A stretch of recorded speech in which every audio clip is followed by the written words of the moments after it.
You're now locked into Radio Juxtapoz, the home of contemporary art and culture conversation. Coming up today. I think the best way is just to keep trusting the painting process to take me different places. It's good to get stuck and get sick of things and figuring it out. I don't have like a master plan of showing at a certain place or doing something grand. It's just be honest with your practice and yourself. This is Radio Juxtapoz.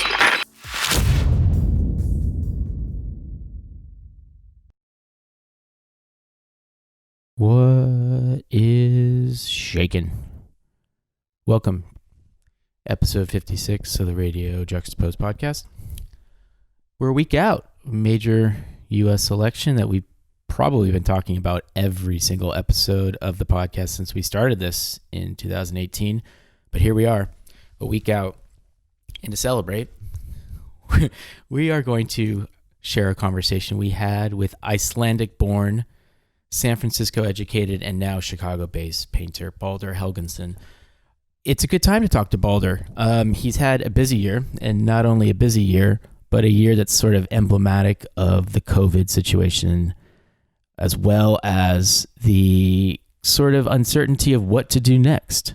Famous for his exaggerated cartoon-like paintings that have references to art history, as well as his own personal life, Baldur currently has a series of new paintings on view at the Ramp Gallery in London with former classmate of his in San Francisco, Amelia Vilaba. So we're really excited about this conversation and to share it with you today. He's one of our favorites. He has a unique aesthetic in the art world, and of which that we cover. And also just during this kind of crazy time, it kind of feels nice to talk to somebody who has internalized kind of these uncertain emotions into a really, really wonderful series of paintings this year. So this is a great conversation. Thank you. Hi, guys. Hey, that's amazing. How's it going? And we're on. You got a crystal clear reception right there. Beautiful. Well, okay, so I wanted to say it's because you're in Iceland and that everything's just better there, but you might be back in Chicago. I'm in Chicago. Things are good there too. Yeah, I've foamed the whole studio. The sound should be excellent. Oh wow. Okay. Awesome. You're number one, best guest ever. Tell us where are you? You're in your studio at the moment in Chicago? I'm in my studio in Chicago, which is just a nice word for my basement in my home. How's the vibe in Chicago at the moment? Just gonna touch base with that. I haven't seen anyone other than like going to the store, and I've been in Iceland for 5 months, so I forgot how the situation was here. I made sure not to tell anyone that I went to Iceland because I felt horrible about it. Because we were stuck in the house here for 3 months before. Is it just that you felt the guilt of going to a place that had better social, I guess, niceties, care, healthcare, social distancing rules? I bet you Iceland was probably the best place to be. Oh, for sure. I mean, Okay. when we got there were 0 cases. And then when you got there, they for some reason they just spiked. But we left and it's been through the roof since then. So we weren't that bad. Oh, really? Yeah. Do you go back to Iceland like every year for a couple months, or do you kind of have you stopped doing that now that you are kind of settled in Chicago, but you do go back? We try to go back every summer for like a couple of months. Okay. To get like the long hours and get away from the Chicago heat, because Right. I'm not that great in 100 degrees Fahrenheit weather. So I'm happy if the sun's up 24 hours and it's like about 50 degrees. Then I'm happy. What's that like? I mean, this is like, whenever someone says Iceland, that's like one of the first things that you think of. You're like, your weather is mad. How jarring is it on the like the head to be able to go back and just suddenly be like, boom, there's just permanent sunlight all the time? Does your body clock not just get so thrown out of sync and like you? It does a little bit. But it's better in the summer than in the winter when it's dark. Like when we get there in the summer, we just let our kids stay up as long as they need to stay up, and it doesn't really matter. Like, Right. what is night in the summertime in Iceland? I have a dumb question, but does the actual, like, the towns and the cities, do they all kind of go like, what is night and what is day in the summer in Iceland? Like, are things open later? Is just like life, like 2 a.m. people are acting like it's 2 in the afternoon sometimes? Like, is it just Yeah, I mean, a little bit? they do that in the summertime. If it gets like hot in the day, then stores might close because it's nice out. Everyone's gonna leave and do something. But Yeah. Okay. more in like at night, you'll see like kids out in parks, like at 11 o'clock, just hanging out and playing. God, that's wholesome. Right. Right. That sounds wholesome. I like that. Yeah. I'm convinced because Iceland's art community, I assume, is very supportive of each other, just because of the sheer population size. But I'm convinced that you go to the grocery store and you see like musicians and artists just like in the local grocery store all the time. Like people see Bjork all the time. Like Yeah. it's a fantasy I have, but like it's more so leading into how is the art community in Iceland connected, and is it nurturing? Is it special? Like, talk a little bit about that. I'm from Reykjavik, which is the biggest city, and it's a tiny town, pretty much. You see everyone. You're aware of everyone, and yeah, the art scene I think is very supportive. You can't have an art scene if it's not supportive. If it's like in a town of or in a country of 350,000 people, you can't be like burning bridges. No, yeah, exactly. Yeah. And egos kind of have to be a little bit in check, correct? Yeah, and folks, like there aren't that many artists that are like full-time artists. Mm-hmm. Like you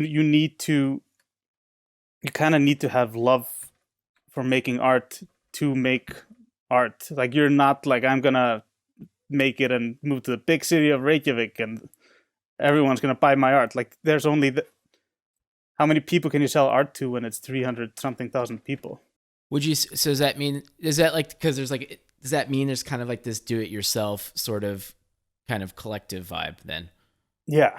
And the same with like the music scene there. And if you check out like every band, somebody's like a carpenter and then a dentist and a fashion designer, and then like once a year they tour as Siguros around the world and then they go back to Good. I'm glad we got that band out of the way too. Phew. All right. I thought we might be able to make it a little further than that before someone said Bjork, but hey. I did get stuck next to her on a red light this summer, so I did see her this summer. Oh, Oh, nice. See? Yeah. Just staying in that thread though, with the kind of like, especially with the music scene and with what I know of the art scene there, it felt like this is such a direct response to the environment in which they grew up in. You could feel like the big atmosphere of the Northern Lights kind of coming through and some of those Sigur Rós tracks, or the kind of like the experimental nature with Bjork. When you were coming up through art school, did you feel that you had to try and fit into a mold of what it was to be an Icelandic creator? Oh, definitely. That was one of the reasons why I ended up moving away. In the art school, it's more conceptual based. You're supposed to be thinking bigger than just, I'm gonna paint a painting. So you're sitting around talking about ideas, and then you're not really taught how to make the things that you want to make or create. The idea is king, and then you have to just figure out a way to make it. And I think that's why you get these great bands out of Iceland. It's like there aren't any rules because you're just bored on an island and you're like, what can I make that is interesting to make my life less boring? And it's less in like a commercial sense. And the same thing with the art school there. They're not teaching you how to sell or market art. It's like art for art's sake. After I had gone through art school there, I wanted to also learn the technical stuff, which is why I wanted to go to the US, where they had these polar opposite schools of like the academic schools, where you're just sitting and you're just painting a person or drawing a person all day. Then you go home and then you have to practice painting that person again. and there's not that much sitting around discussing ideas. It's just technical aspects. So you had to basically kind of adjust from this sort of like collective mindset into like going to America, which is like collective. It's all about individualism, right? Yeah. So you had to adjust on the fly. And you could see that in like when I got a studio, everyone was just in their own booths doing their own thing. Like there wasn't that much collaboration or discussing ideas. It was just, I'm here creating my work. And maybe it was just the school that I went to, but it felt a little individualized. Wait, did you like go to like booth to booth like, hey guys, what are you doing? You want to talk about ideas? Like, did you go around? Like, yeah, you did. Okay. And the reaction wasn't so strong for that. Yeah. No, and then I was like, oh no. No, I wasn't walking around going. So how did you feel when you first got here then? Or there? When you come over with these, you've got these big ideas and you've been taught all this stuff, and then suddenly, did you feel that you like, okay, cool, this is what I wanted? Or was it like quite hard to try and train yourself to think in this new way? No, I mean, I came because I wanted to be a figurative painter, and that isn't taught in Iceland. Like, I go back and they're like, wait, how are you doing figurative work? Is anybody interested in figurative work? Like, it's... So, I mean, I went there and I was stoked to be there. Like, I had great teachers that I really liked their work, even though if it happened to be more commercial or than if it was abstract. Like, San Francisco had some great art professors that I had. And so, I mean, I just sunk in and started painting a lot. Was this always something that you felt that you would be able to do? Because, I mean, painting is hard when you've got the support, kind of coming at you saying that, yeah, you can do this. It's still a hard thing to turn into a career. And then if you're sitting there in Iceland, I'm going to be a figurative painter and an artist. Was it... that's why I tried to get some illustration gigs early on just to make rent. And so I did some illustration work. Going back to Iceland after school was always the plan because they have a support system for artists there. Like, you can apply for artist salaries that are paid by the government, and if you don't get it, you just have to figure out a way to make a living. But they also have a safety net of, you have free schools for kids and you don't have to pay for health insurance, and so the big things are kind of taken care of for you. So the plan was always to move back to Iceland after school or somewhere where they had like socialized medicine. What a utopia you've just described. Yeah, I was gonna say, wow, all the Americans are sitting there just now going, oh my god. But I'm sitting in America. I'm here. I like it here. Just based on the timeline, you went from Iceland to San Francisco directly. Yeah.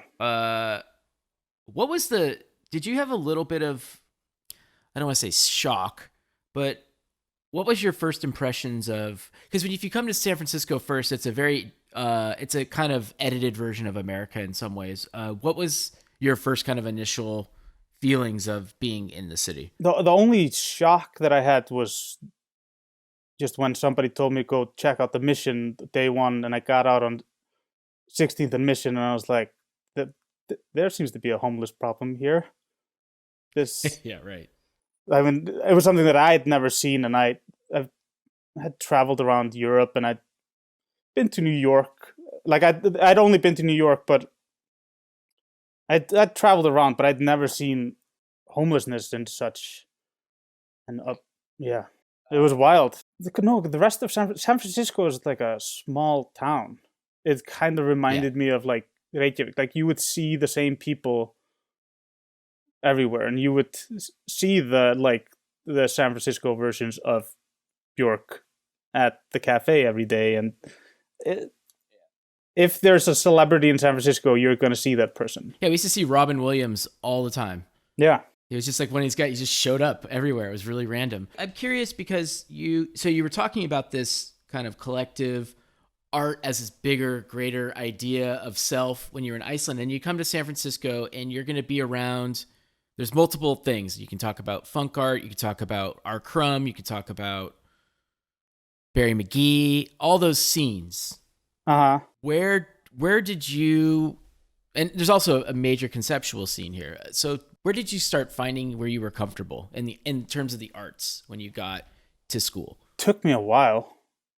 And I was kind of like poo-pooed by a lot of the teachers that were like, you need to start making this weird stuff and make something more aesthetically pleasing.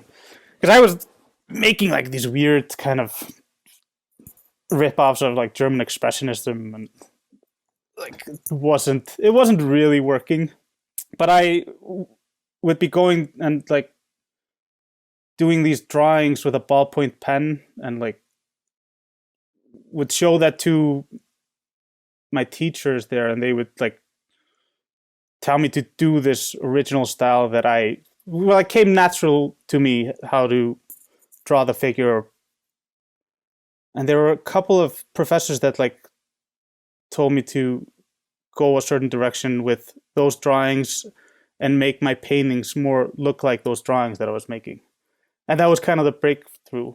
I had this Japanese professor called Kazu Sano, who did like the Empire Strikes Back or Return of the Jedi poster. He was like a commercial illustrator. Yeah. And he really pushed me to like embrace the like natural style that I was gravitating to, like the way that I draw, instead of trying to draw like something that I'm not, or paint like something I'm not. You were told to be more honest with what you were actually, was more about you as opposed to like trying to do Gerhard Richter paintings or something. When you say that, you know, these were your sketches and your drawings, what would that be something similar in the same vein of what we know your work to look like today, or was the work that we are familiar with today still like a long way away from that realization? It's like an evolution from that point on. I started doing these kind of like comic book like characters in paintings, putting them in different situations, and then that evolved into more of like an abstract blobby type figures that didn't really have like bodies or facial expressions. It was more kind of like a weird collage of different shapes, creating like some sort of a figure. And then that transformed back into this one character that I focused on for a while.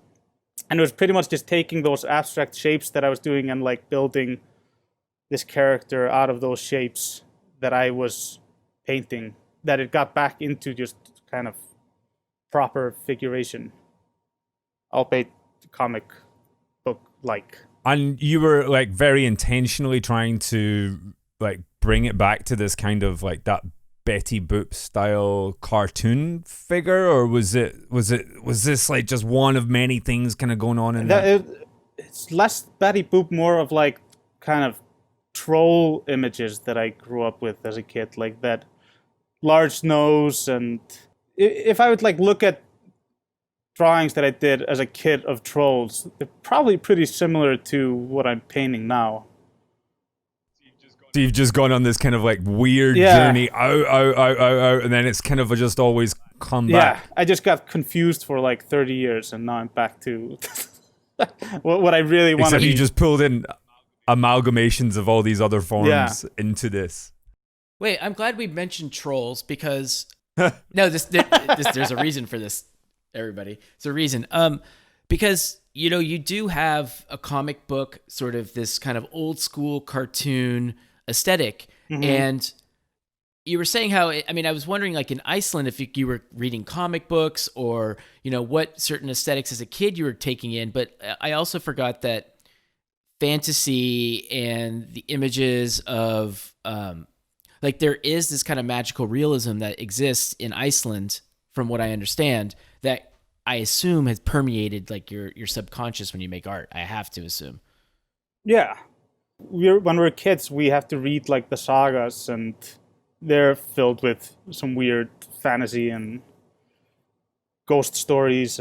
But at the same time we're reading those sagas, I'm also reading like Gaston Le Gaffe and Lucky Luke and those like Belgian cartoons. Yeah. And if you look at like the troll drawings or illustrations that we were shown in Iceland and those like Belgium cartoons, they're pretty similar, like set up, like the large eyes, large noses, kind of like animated large hands and feet. And so do you think the audience in Iceland versus the audience, say, in Chicago, do you think they're taking completely different things away from this?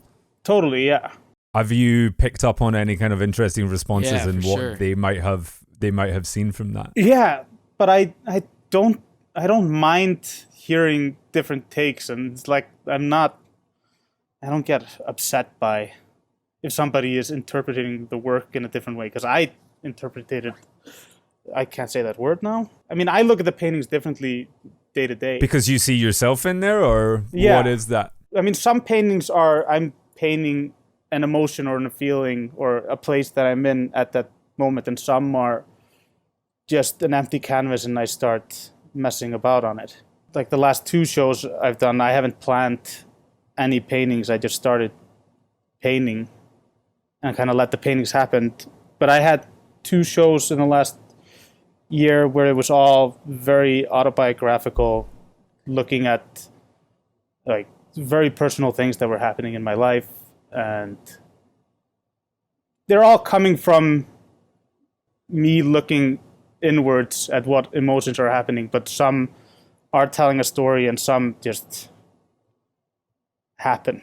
There's something in that then, because I don't know if this is, like you said, that there was, the really key kind of period there, but those characters, there's that duality in there, it's like, it's happiness, but it's like beyond a natural happiness. There's that kind of like that really like almost sinister side to it. But then now they're all like the one that I just saw, the show that I've just seen at Rap, like they're all in floods of tears. Every single one of the very characters manic. is, I mean, is this a response to anything pandemic-y that might be going on in the world?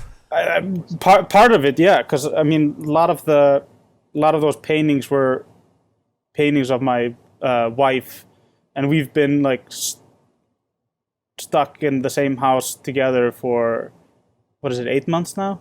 Yeah, I think we're going on almost 8. Yeah. Yeah, we had gone through like a little bit of a grief about a year ago, and then just a few months later, we're locked in the house and you can't go out, and like, so you're kind of trapped in this box of emotions. And we're like, we have this fairly nice house in Chicago, but we have 2 kids and there's not a lot of room to avoid each other. So it's been a manic 8 months. That must have come out in the paintings. Is this intentional for you at the time, or is it something that you don't really realize until you're sitting there? No, I think that was very intentional. Do you find for the viewer or for people who collect your art that the fact that you have like some recognizable characters and that you can apply these different emotions that are going on for you, like do you find that there's a little bit of a sort of a nice conversation that you're having with the viewer, that they can kind of like see these emotions to these characters that they're becoming more familiar with, and that it's for you painting it like you're able to tell a story in a way that's it's good for you? I hope so. I mean, yeah, they're a little bit of a diary of my life, because I'm painting every day, and it's hard not to be putting yourself out there in those paintings. And I'm very happy when people kind of get what I'm doing and connect to it on some level. Was that not the question you asked me? No, it's totally, because I feel like what I've seen in the last couple of years with your work is that like I'm looking at you and you're the character and you're kind of going through this weird world and sort of like giving us a really good play-by-play what the fuck's going on. And I feel like every show there's like this little bit of like, this is what's happening now kind of thing, which is interesting because it could be so personal, and yet you're kind of capturing a really good again, here we go with that word, collective mood really well. And I feel like that must be in your DNA. Yeah. I'm trying to think. No, I think what I'm saying is that your past of being part of this sort of how the Icelandic mindset is about the collective. I think that it's, no matter how personal you make your work, that's still in you, and it's really effective. And I want you to react to that. Yeah. No, I mean, when I decided to like focus on doing like this one character without it seeming like gimmicky, I would have to be personal and like introspective and look at the world around me to say something with the paintings without it being just, look at this fun guy who I'm like drawing Mickey Mouse all the time. It set like a limitation on what I could do in the paintings, but it also opened up to me more opportunities to explore what I can do with paintings, to really get into like the psychology of myself in the paintings and as a painter. I'm interested to know what would be the difference between this turning into something that would be gimmicky into something that would be, you know, artistically more valid. It's just try to paint something that means something to you. Like, would it be like something that you could easily see? I'm trying to internally visualize what that difference would be. I'm not sure that other people would see it. I hope they would see if I wasn't 100% putting myself in a painting. But I wouldn't be comfortable putting a painting out that I wouldn't feel have some sort of a meaning for me. So where does art history come into this then? Because I know that you've got this kind of that other side where you're constantly trying to reference, you know, trying to pull in little references and nods to you know, your peers. I mean, I think all artists they're referencing some sort of art history. Like you don't just come up fully formed and bring something new to the table. And like I said, I'm just usually in my basement painting, and my breaks are just looking at art books. Like I obsessively collect art books. I like having them around, and when I take little breaks, I'll go flip through a painting, and then just I might get inspired by something that I see, and I'm like, hey, I want to kind of tackle that idea in whatever paintings I'm working on. It's putting yourself just in the history of, I don't know, humanity or something. I love that. What was your last breakthrough that you felt like you had? Like when you were doing like the last show, what did you have is there a particular inspiration point that you're like, yeah, and you can see that that's where you kind of went off into that direction? It was just the simple thing of started painting Patty, my wife, because I'd been so like looking inwards, and then for the last 2 or 3 shows, and then I was working in a studio with her all day, and I was like, "What? I should be using like we're kind of like a team. We're a collective. I should paint her. I want to paint her." So I got kind of obsessed with just painting her in different ways and scenarios. It feels a little Picasso-esque. I like it. Well, I hope it's not too Picasso-esque. No, in a good way, and like that way where it's like, Picasso used to paint the people that he was with. Yeah, I was more talking about in for the particular bodies of misogyny aspect. Oh, right, yeah. No, we all know that. I wasn't trying to go that direction. It's more talking about the special body of work, and you can talk about it in a certain way years later. Yeah, no, I'm looking at like a Picasso portraits book sitting next to me, so it's. Oh yeah. Okay. It makes sense. Okay. Phew. And did you like that process? Did you like the fact that you got to paint your wife, and that it sort of changed the way that you were composing things? Like, was that I don't want to say refreshing, but did it kind of? It was clearly inspired you enough to build a body of work. It was very refreshing, and it got me super excited about painting, because I had just we had a show in Iceland this summer, which I was playing around with like history paintings, because I felt a little drained after the show I had at Richard Heller of painting that painting these kind of self-portraits. So I went to Iceland and tackled kind of like Icelandic history painting. So I wanted to get personal with the paintings. And I didn't know where to go. And when I started painting her, it just, I was off and running.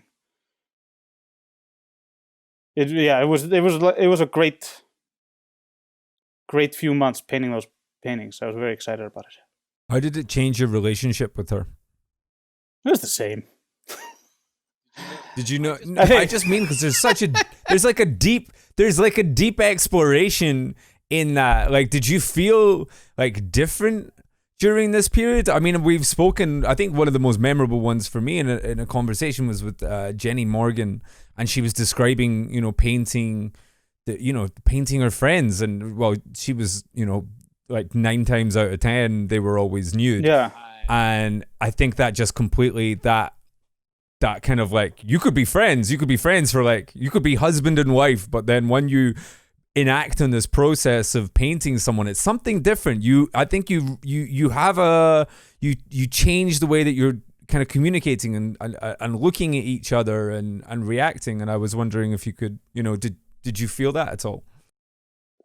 Not necessarily in the painting aspect. It's just more that it's been a fucking wild year, and so me painting her feels kind of minuscule with what, like, everything else we're dealing with in the world. Did she end up critiquing and I was surprised. She actually, you gotta paint that better. We gotta dial those features in a little bit. Exactly. Chuko at Ramp Gallery, he was more worried about it than me. Like, does she like that you're painting her like that? I was surprised that she actually loved the paintings, because I've done like realistic paintings of her and she hates them. And now that I did this, she didn't want me to send them off. She wanted to keep them. Is that because there's that slight disconnect between something that's like really... Yeah, this is me rather than this is a representation of me. What are the kids next? No, those paintings would be too wild. I don't think I can handle even tackling them yet. You gotta go back and do the self-portraits for a little while. No, I thought about bringing the kids in, but I don't have like an angle on it yet. Yeah, there's this kind of thing about this year. I mean, you keep saying like this has been just like a hell of a year, but are you like looking at this body of work and feeling like, do you feel like you captured your emotions of what you were going through this year pretty well? Because I do feel that, like, I'm looking back on some of the things I wrote in April and May, and I'm like, if I would have known this was going to October and maybe for another year, like I could see myself adjusting even more of my depth of despair. But how are you feeling looking back on just like the months of building this up, and now that it's out in the world, like you have these kind of touch points and touchstones of your emotions? Like that's vulnerable, but it's also like it's really personal to you and your wife. Because I've had 3 shows since the pandemic of like a decent amount of paintings in the shows. I had the show at Richard Heller and trying to get those paintings out to California when everything was shutting down was wild. That was a very, very, I remember like that show is like, that was kind of like, nobody knew what we were doing. Yeah. And it was like every artist I knew was like, I just made this body of work. I have no idea, like, will there even be a universe anymore? Like it was very tumultuous. And nobody got to see those paintings, and that, right? Like, yeah. And I put a lot of work into that, and then nobody got to see them, and that was a little bit of a bummer. It looked great digitally. Thank you. It was a great show. And then immediately I started working on stuff for a show in Iceland, and I mean, so I've been pretty well documenting how this has been. Well, actually, you brought up something that was actually more so where I wanted to take the question, so I'm glad you did. No, it's this idea of making artwork that people might not see. Yeah. And I was talking to I think I was interviewing Nathaniel Mary Quinn the other day and asked him this question about, there's one thing to make the work back in December and January when you think the world's going to see your artwork and you're going to have an opening and you're going to fly out to LA and everything's going to be what it always was. But then when you're in the middle of a pandemic and you're sending work to a gallery that maybe no one will ever see the work ever, like, I don't know if anxiety is the right word, but is there, it's just got to be a different experience as a creator. You want your painting seen. Right. The screen doesn't do the paintings justice, and it is like a hole in the heart when people can't look at the work. Right. So I mean, in that sense, it's a little devastating, yeah. And I mean, Yeah. I was gonna try to go to the ramp opening, and then the week before they put a ban on Icelandic people going to the UK without quarantining, so I couldn't make it to the show, and so that's also a bummer. Yeah. But at least there are some people able to check out the show, and when we had the show in Iceland, people were able to come and check out the paintings. How long was that process then with Ramp? Was that something that's been in the pipes for a long time, or was that quite last minute? Yeah, we did a group show, or I was in their first show a year ago, and then we talked about doing a 2-person show this year because I had a couple of solo shows already planned, and I really wanted to show with them because I think they're a fantastic gallery. It feels like London took like 10 years off on the emerging art scene, and then like it's finally recently it seems like there's a couple spots that are starting to catch up. We're in a really good moment of figurative painters, especially around the age group that we're all kind of participating in. Who do you kind of consider to be your peers and like the people that you kind of feel like you guys are all kind of coming up together? Are there any particular people that you're kind of gets you excited about painting and that you kind of consider to be, you know, in kinship with what you're doing? I've been like just stuck in a basement for 7 years, painting by myself. And because I moved from San Francisco to Chicago, had a kid immediately. And so I haven't been able to like be around the scene that much because I'm at home raising kids. And when I'm not with the kids, I'm painting. And Chicago's a very particular institutional town. There is a younger emerging scene, but it's a little different. It's very much like the kids that went to the Art Institute. I mean, I guess it's mostly just seeing stuff on Instagram. Like, because I was trying to show my work, or I was trying to like get into galleries here, and nobody was biting for years. And then I showed my work to John Maloof, and John Maloof did the Vivian Maier documentary. He found like her photos, and he put me on a show with Peter Jeppsen, which is a Swedish painter. That was the first show that I showed here in Chicago, and so the peers were like a guy in Sweden, and then another guy that he found in the. But then, I mean, there's fantastic painters here in Chicago. Sean Gannon that just showed at Ramp, he's a buddy. But I'm not really in any sort of a scene here. Mm-hmm. I know more painters and artists in Iceland than here, just because I'm in the studio. Yeah. You got to give a shout out to some Iceland artists though right now, because I feel like there's got to be some people that the world does not know about that you are definitely in on. Yeah, there's Davíð Örn Halldórsson.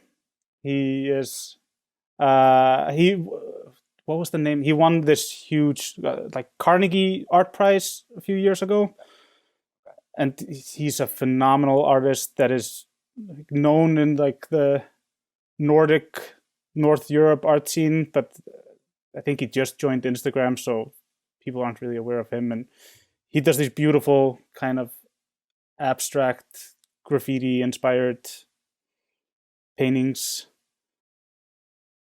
I'm blanking.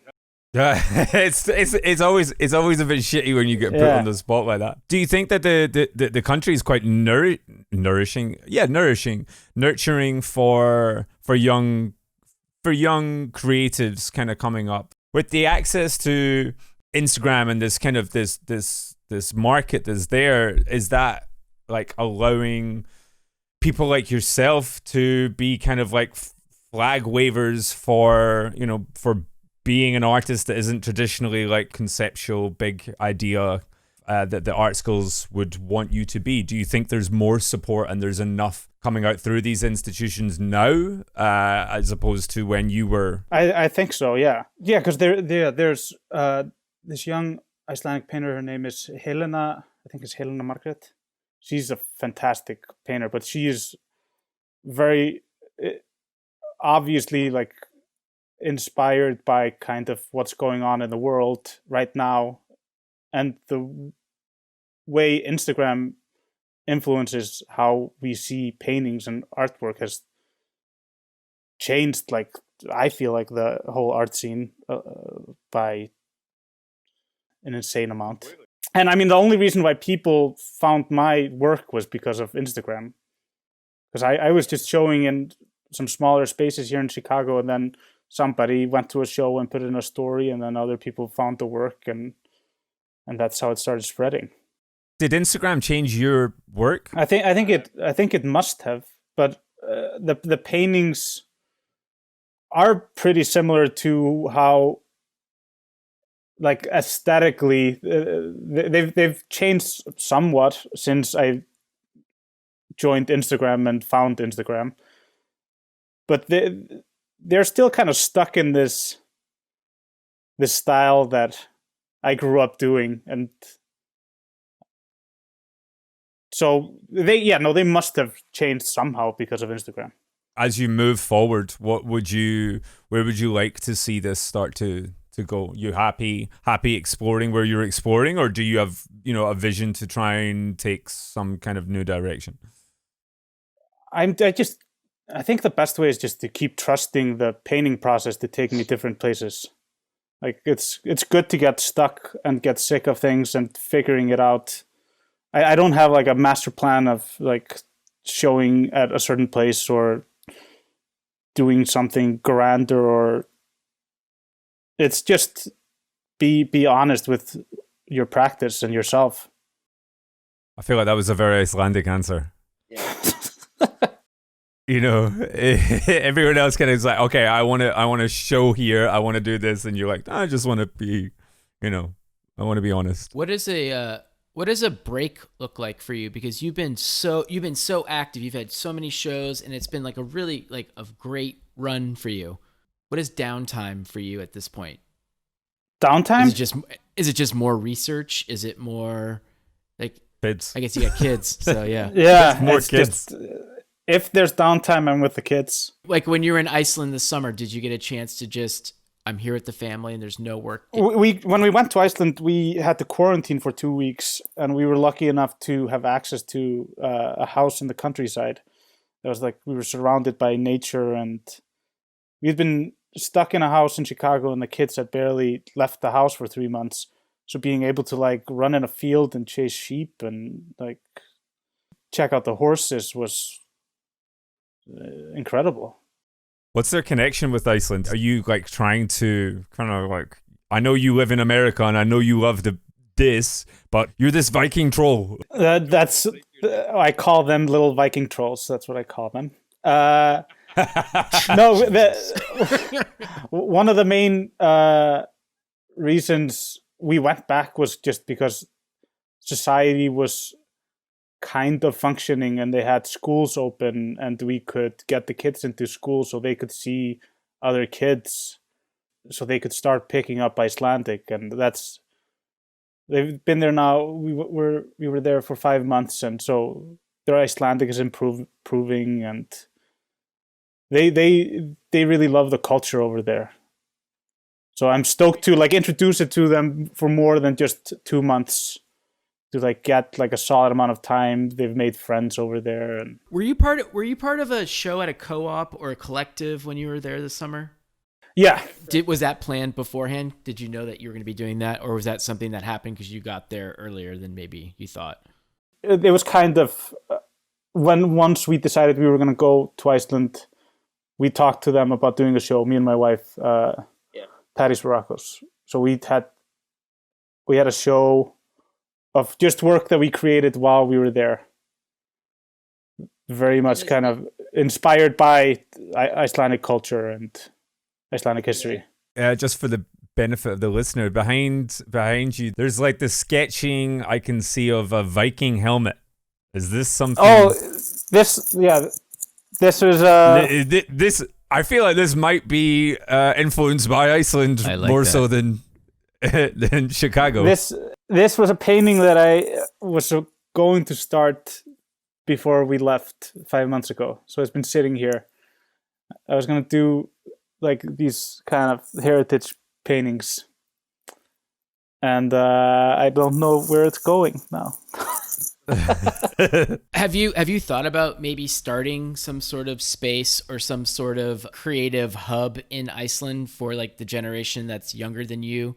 Because it seems as if that your success outside of Iceland could be helpful for other people. Like I said, I told you guys earlier, I'm in the middle of like packing up my house, and I think we're heading back to Iceland for a little bit. And I'm going to set up like a studio there for the first time ever, a proper studio setup. I do want to like do some teaching over there. I want to try to get to teach some painting classes. Do you think they'll have to go independently to teach, or do you think that the institutions will allow you to bring in? They're like, that's not enough landscape in your work. You can't teach here. No, that's a brush. We don't use brushes. We use ideas. No, there's a great history of Icelandic painting, but it went a little funkies or whatever flux for a while, and minimalism. But I mean, there's a great history of painting in Iceland. Who's like the famous 20th century like troll illustrator? Is there somebody who's like the epitome of like that kind of fantasy art? English guy who lives in Iceland called Brian Pilkington. Oh, that is not what I thought. Yeah. Okay, that's fucking amazing. Brian Pilkington. That is like the most English name that you could come up with. Is a Pilkington. Oh my god. Sorry if he's listening. There's been, I think, like 2 Icelandic booths or at the Venice Biennale in the past 10 years that have like focused on trolls. There's like a Steingrímur Eyfjörð, I think, did like some sculptures of trolls, and then they did like this whole troll shop coffee booth 2 years ago, where you could like buy ceramics made by a troll, and there was like a troll installation. And they're really taking it and running with it. Jesus. I was kind of making a joke. No, okay. We don't have that as many ideas as you think. It's just we've been milking Nessie in Scotland for quite a while now. We tried to steal that for one of our lakes. I think you did, didn't you? There was a little beef there for a while. No, Nessie's ours. We've got nothing else. We just do hippies here. It's just not as you can't really paint those. Yeah. I guess you can paint a tech bro. I don't know. They're kind of they share like the same ideas, tech bros and hippies. They kind of do. Sorry to all the tech bros and hippies that might be listening to this podcast. When's your big move? Soon? In about a month. Possibly the next time we're talking to you, you'll still be in Iceland. Probably, yeah. I think we're gonna do like at least a year over there. I mean, that's cool because I think one of the things that a lot of these countries, like being from Scotland, and I think there's probably a lot of similarities in between the two. You know, I think Scotland's biggest problem was always people would come in, we would use the free education, we'd use the free healthcare, and then as soon as we got, you know, a little taste of something, we would just run away and we'd either move to London or to LA or to New York or something like that. That's kind of the same in Chicago. People like, because there's great art schools here in Chicago. There's a lot of great galleries going on right now, and they're trying to keep Chicago artists in Chicago instead of running to LA instead of running to New York. Yeah, it's cool to hear you making that journey, and I don't know, to what degree COVID's probably played a part in that. But it's cool to hear people kind of returning, because it's something I've always battled with. Kind of like, okay, I'm in London, I'd love to go back to Scotland and help take what I've learned in the world and then take it back to Glasgow and then try to do something with that there, with that kind of, hey, look, we can do something with culture here, and try to build on that. I think that these smaller countries and cities, they really benefit from that. My girlfriend won't move to Glasgow. I've tried. I was like, it was something I was really thinking about. I was like, okay, cool. This is like a good thing to do. And she's like, nah, it's way too cold. There's no way we're doing that. So when I was picking art schools, it was between Glasgow and San Francisco. Wow. And then I just fair. Glasgow art school's good, but San Francisco's a way bigger journey. I took a globe and spun it and was like, wherever the closest I land, I'm gonna pick that one. I wonder what your style would have been if you were in Glasgow compared to San Francisco. That's actually really. That could have been a really different. Oh yeah. I think the tears would have come out a lot faster.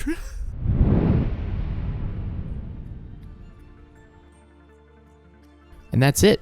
Thank you so much for listening to episode 56 of the Radio Juxtapoz podcast. You can subscribe to it, obviously, on Anchor, Spotify, Apple, anywhere where there's a good podcast. We would like to also emphasize that over the next couple weeks, barring a disaster in the American election, we could be all over the place with the podcast, but we will be back soon and shortly with more episodes. Coming up, we have a conversation with a curator at the Toledo Museum of Art, as well as a conversation with Jillian Evelyn. We're excited to share those.